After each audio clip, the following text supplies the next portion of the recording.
How to make an organizational chart in Google Docs.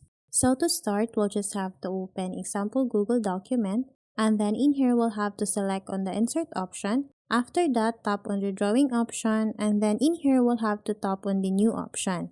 So in here what we need to do is to go on the shapes icon, and then after that tap on shape, and then in here we'll have to select the rectangle shape. Once we're done, we'll just have to draw the shape here. And then after drawing the shape, we'll just have to copy paste it. And then after that, we'll just have to rearrange the shape on how we want our organizational chart to look like.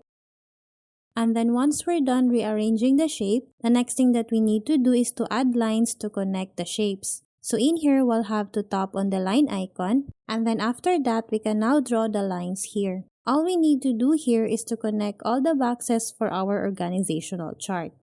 Once we're done adding the lines, the next thing that we need to do is to type here the positions for our organizational chart. So the first one, I'm gonna type here CEO, and then in here, I'll just type here Sales Manager.